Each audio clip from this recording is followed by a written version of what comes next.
জলপাইগুড়িতে তৃণমূল বিধায়কের গাড়িতে হামলা, রাজগঞ্জের বিধায়কের গাড়িতে হামলার অভিযোগ।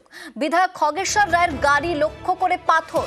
মুখ্যমন্ত্রীর সভাস্থল পরিদর্শন করে ফেরার পথে হামলায় আক্রান্ত তৃণমূল বিধায়কের দেহরক্ষী। বিজেপি এবং কংগ্রেসের বিরুদ্ধে হামলার অভিযোগ বিধায়কের। অভিযোগ উড়িয়ে দিয়েছে বিজেপি ও কংগ্রেস।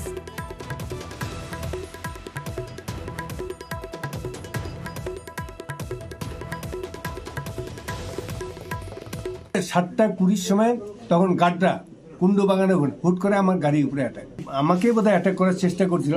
মানে ভাগ্যেই আমি সামনে থাকি, অ্যাটাক করে লাগছে পিছনে আমার শুভেন্দু সরকার আছে, হ্যাঁ, ওর পিছনে কাজটা ভেঙে পুরা হয়ে গেছে, হ্যাঁ, ওর কিছু ইয়ে লাগছে, চোট লাগছে।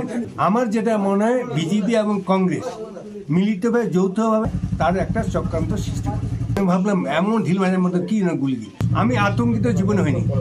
সিপিএম এর আমলে ভয় পাইনি, বিজেপি আমলে ভয় পাইনি, আমি আতঙ্কে কোনো ভয় নেই।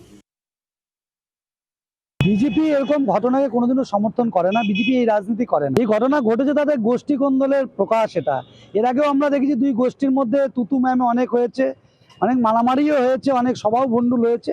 তাই উনাদের মধ্যেই এই সমস্যা চলছে। আগামী দিনে দুজনই লোকসভা ক্যান্ডিডেট নাকি দাবিদার শুনছি।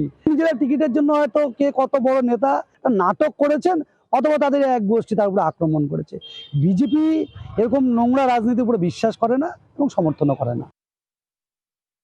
কংগ্রেসের কর্মীরা কেউ কাউকে আক্রমণ করে না, সুতরাং এটা একদম মানে বেসলেস একটা অভিযোগ তিনি করেছেন। তবে আসলে এই বিধায়কের সঙ্গে জনগণের সংযোগ নেই, মানুষ তাকে কাজের মধ্যে পায় না, তার ফলে মানুষের এটা গণরোষের প্রতিফলন, এর বাইরে কিছু না। অথবা এটা বিধায়ক যেই দলের প্রতিনিধি, সেই দলের এত গ্রুপ, এত লবি, এটা ওদের অন্তর্দলীয় কোন্দল, এটা ওদের নিজেদের মধ্যে লড়াই, এর বাইরে কিছু নাও হতে পারে।